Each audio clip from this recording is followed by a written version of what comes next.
சொந்த காசில் சூனியம் வச்சுக்கிட்டவள் அது நான் தாங்க. வாங்க என்னன்னு சொல்லி உள்ளே போய் பார்க்கலாம். கடைக்கில் உட்காந்து தான் நம்ம சமையல் வேலையெல்லாம் ஸ்டார்ட் பண்ணேன். என்ன பண்ணிக்கிட்டு இருக்கேன்னு பார்த்தீங்கன்னா, கேரட்டும் பீட்ரூட்டும் இருந்துச்சு.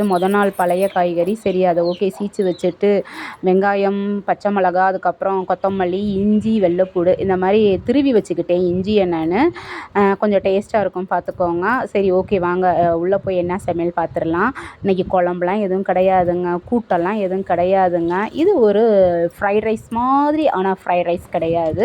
இப்போ நல்லா சட்டி காஞ்சதுக்கப்புறம் கடுகு தான் போட்டு தாளிச்சிருக்கேன். அதுக்கப்புறம் வெங்காயம், பச்சை மிளகா, அதுக்கப்புறம் பார்த்துக்கோங்க இந்த இஞ்சி வெள்ளைப்பூடு சேர்த்துக்கிறேங்க. வெள்ளைப்பூடை வந்து நறுக்கி வச்சுருக்கேன். இஞ்சியை வந்து துருவி சேர்த்துக்கிறேன். இந்த மாதிரி பொரியலுக்கு வந்து இஞ்சியை வந்து துருவி சேர்த்தோம்னு வச்சுக்கோங்களேன், அது கொஞ்சம் டேஸ்ட்டாக இருக்கும் பார்த்துக்கோங்க.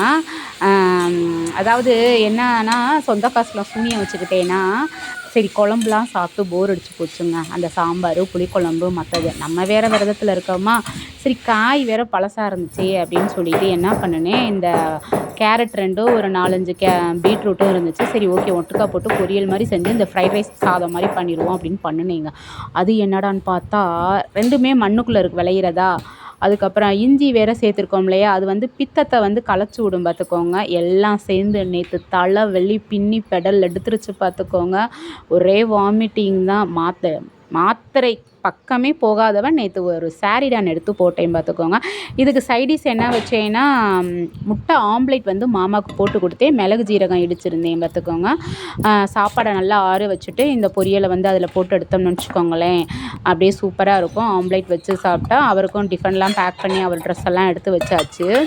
நேற்று எனக்கு ஒரு பழமொழி தோணுச்சுங்க, எண்ணங்கள் செயலாக சிந்தனைகள் நற்றவையாக வாழ்வில் எல்லாம் ஜெயமே. அதாவது பக்கத்தில் தொல்லை கொடுக்குறவங்கள பாதி வச்சுக்காமல் இருந்தாலே நமக்கு வாழ்க்கையில் எல்லாம் ஜெயந்தான் பார்த்துக்கோங்க. நம்ம நினைக்கிற நினப்பு வந்து எல்லாமே வந்து நல்லவையாக இருந்துச்சுன்னு நினச்சிக்கோங்களேன். ஒரு காலத்தில் கஷ்டமே பட்டாலும் ஆண்டவன் வந்து ஒவ்வொரு பிளெஸ்ஸிங்ஸாக நமக்கு கொடுத்துக்கிட்டே தான் இருப்பார். அது என்னோடய லைஃப்பில் ரியலாக நடக்கிற ஒன்று பார்த்துக்கோங்க.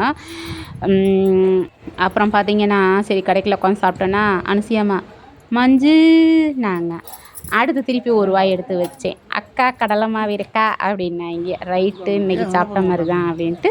அப்புறம் 5 வருஷம் நான் போராடி வாங்கினேன் ஒரு கிரைண்டர் வீட்டுக்கு வந்துருச்சு. அடுத்த வீடியோவில் வரும் பார்த்துக்கோங்க.